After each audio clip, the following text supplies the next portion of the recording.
tiba di perusahaan dengan mobil mewah berwarna hitam. Tampak seorang pria tampan bertubuh kekar menuruni mobil tersebut. Dikawal oleh pengawal dan beberapa staf perusahaan yang menyambutnya, ternyata dia adalah presiden perusahaan. Dikejar oleh beberapa pria yang membawa senjata. Pria itu bersembunyi di toko salah satu wanita penjual mie. Diam-diam wanita itu memberitahu keberadaannya, ketahuan, dan melarikan diri. Tak terima, karena sudah membantu penjahat. Pria itu nekat ingin mengganggu si wanita. Karena tindakannya yang ada wanita semakin memusuhinya. Merogoh kantong celana, ternyata pria itu tak memiliki uang sama sekali. Merasa bersalah telah merusak mangkuk itu, si pria meletakkan helm sebagai jaminan. Menolak dan meminta pria untuk pergi. Keesokan harinya saat wanita sedang berjalan, komplotan penjahat yang mengejar pria kemarin tiba-tiba menghadang wanita itu. Siapa sangka pria itu datang dan menyelamatkan gadis itu. Ucapkan terima kasih dan mentraktirnya makan di kedai mie miliknya. Datang dua orang pria yang mengancam gadis pemilik toko. Rupanya mereka adalah lintah darat yang sedang menagih uang pinjaman. Berikan jam tangan untuk membayar hutangnya. Berkorban untuk wanita. Sepertinya Yuan jatuh cinta pada Sansan. Bertanya padanya dari mana dapatkan jam semahal itu. Sepertinya Sansan ini tak tahu jika pria yang ada di hadapannya adalah pria kaya raya. Tak disangka saat meninggalkan toko, rupanya Yuan itu meninggalkan dompetnya di meja. Melihat dari kejauhan pria yang sama memakai jas hitam dan digandeng wanita cantik. Wanita itu berusaha menyapanya. Siapa sangka pria itu seperti tak mengenalinya. Direndahkan oleh wanita itu. Merasa tak terima dengan hinaan, gadis itu pun membalasnya dengan kata-kata bijak. Seolah tak peduli, mereka pun saling meninggalkan satu sama lain. Entah apa yang sebenarnya terjadi. Mari kita simak kelanjutan ceritanya. Rupanya Yuan adalah presiden pewaris perusahaan yang menyamar jadi gelandangan demi mendapatkan Sansan. Ternyata Sansan adalah karyawan baru di perusahaannya. Seolah tak percaya dengan apa yang dia lihat, bahwa pria yang dia kenal ternyata adalah bos di tempatnya bekerja.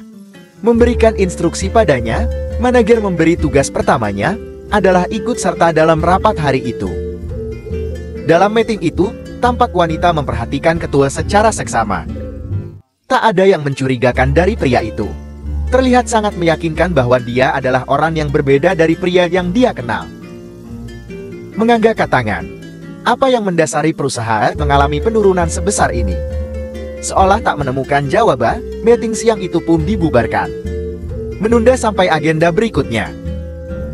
Pergi meninggalkan perusahaan. Sansan tiba di halaman rumah. Mendengar ada kegaduhan, dia pun itu segera berlari. Siapa sangka ternyata teman prianya yang sedang asik bermain dengan ayahnya. Seolah tak tahu apa-apa, pria itu dengan wajah polosnya menyambut wanita itu pulang. Apa yang kau lakukan di sini? Pergilah. Aku sedang main dengan paman. Ayah wanita itu pun membelanya.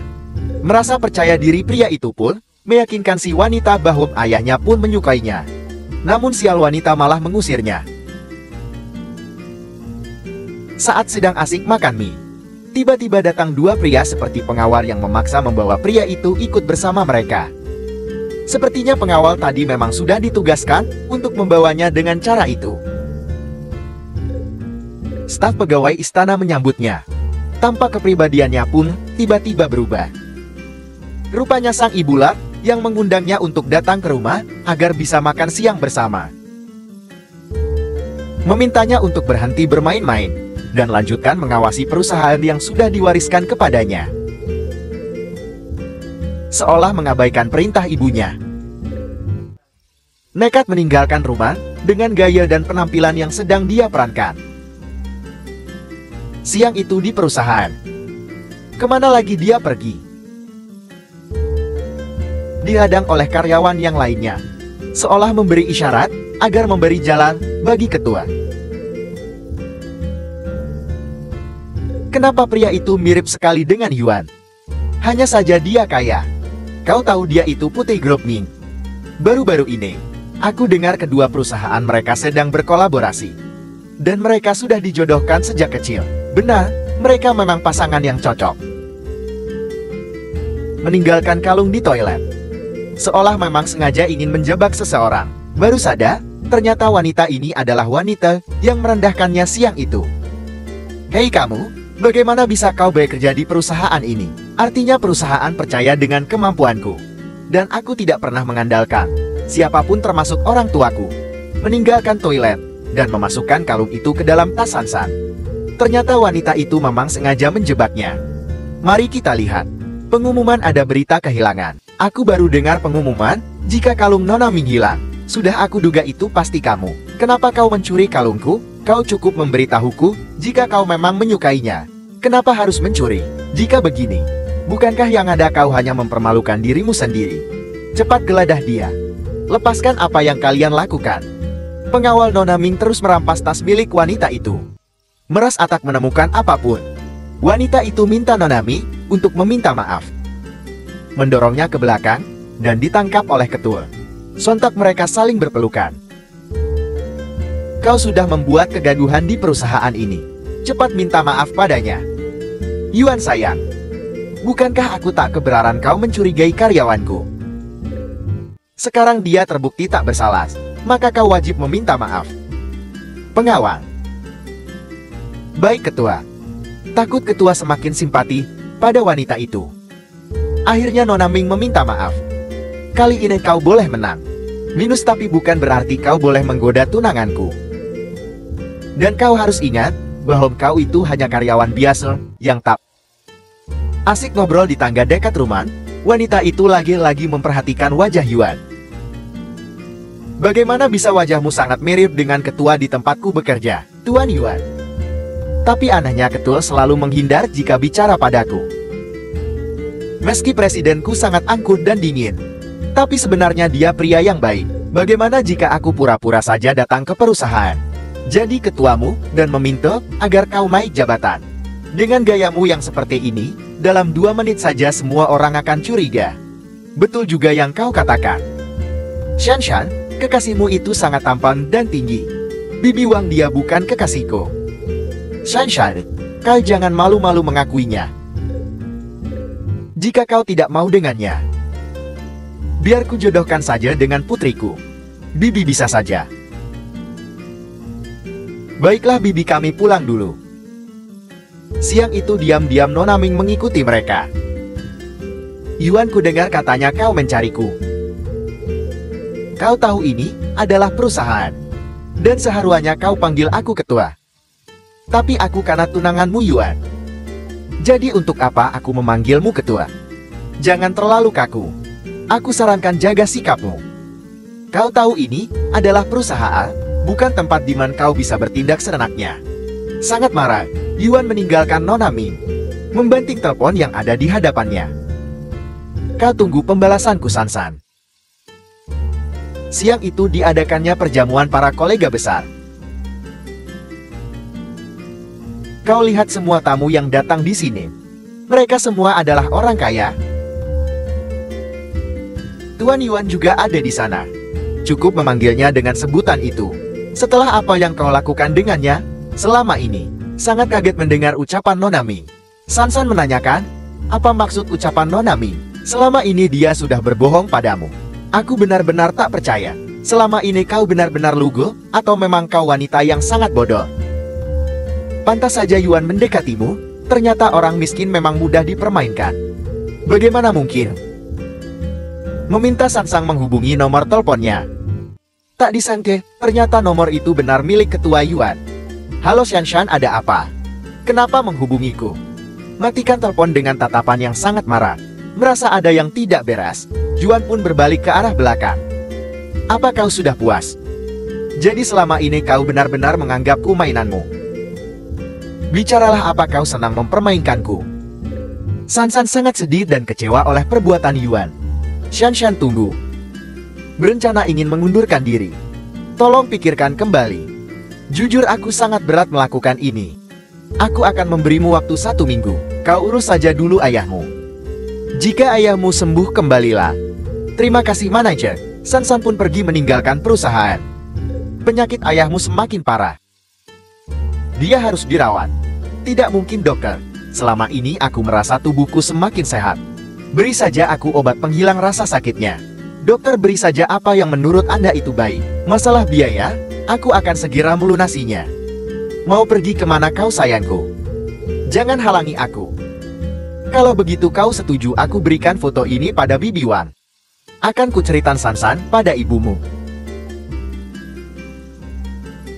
Kamu sudah keterlaluan.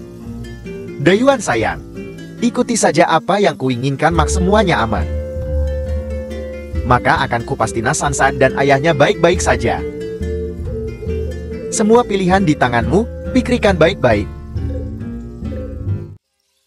Pelayan. Wanita yang memakai kostum di depan, apakah itu karyawan di sini?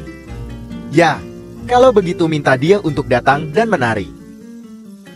Baik Nona, akan kuminta dia untuk kemari. Ada apa? Ada tamu di dalam yang ingin Anda masuk dan menari. Dan mereka akan memberimu tip. Baiklah, aku ke sana sekarang. Terkejut dengan apa yang dilihatnya. Apa yang masih kamu lakukan? Cepat menari sekarang. Aku membayarmu untuk menghibur kami. Terlihat Nona Ming sangat senang melihat penderitaan Sansan. Tunangan saya tidak puas. Bagaimana jika kau menari lebih bersemangat lagi?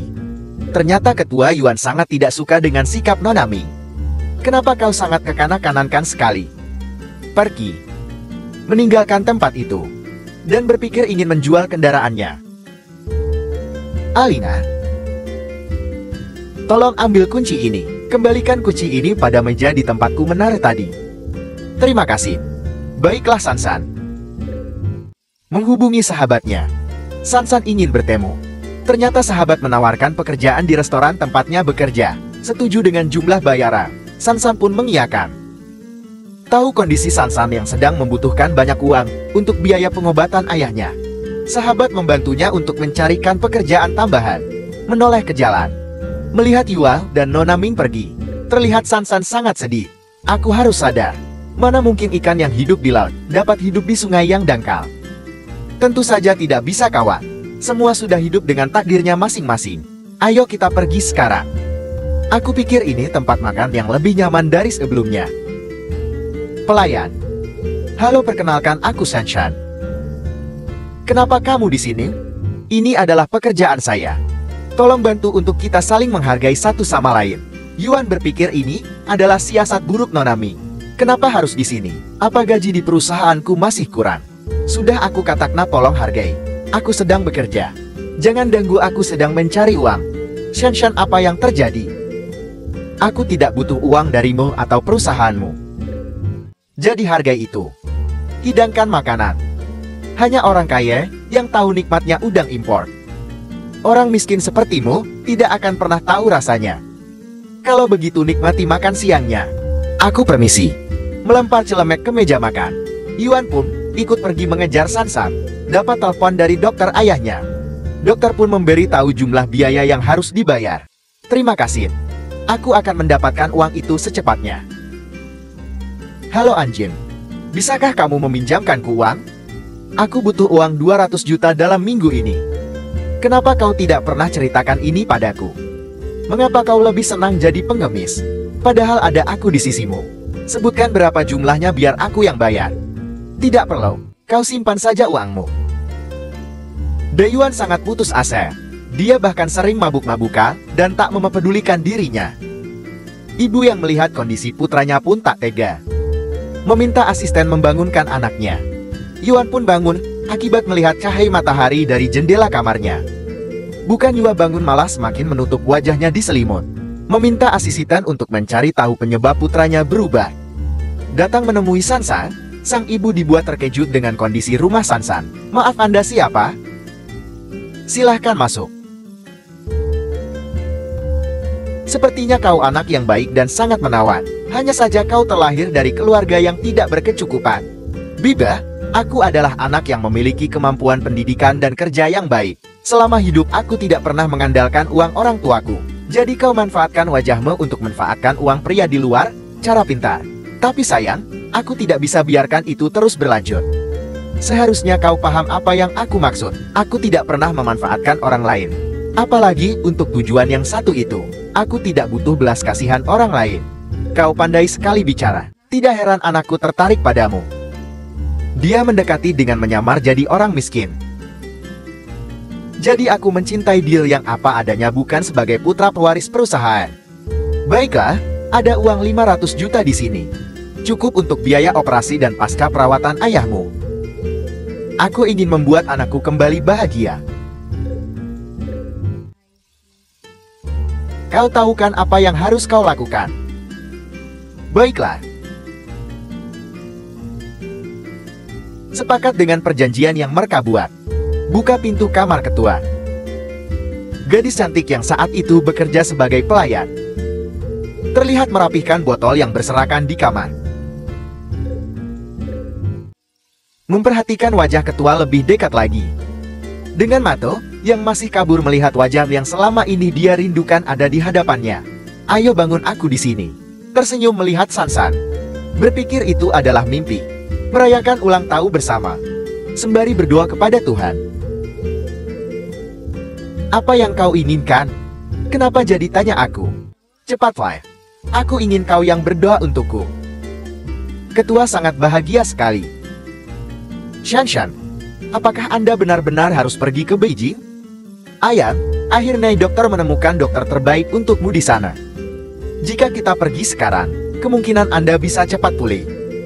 Ibu, ada apa putraku? Bukankah aku sudah menepati janjiku untuk meminta Sansan menemanimu beberapa hari ini? Dan aku juga sudah membayarnya 500 juta. Benarkan dia adalah wanita materialistis?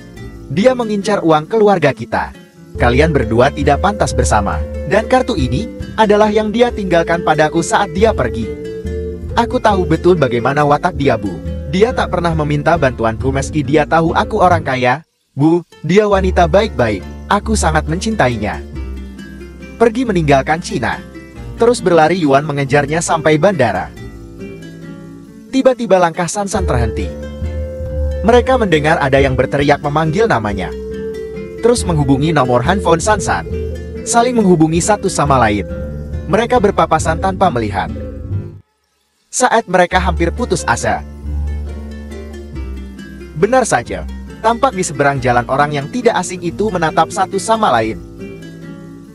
Yua dan Sansan, kisah cinta antara pria kaya raya dan sederhana yang disempurnakan oleh takdir.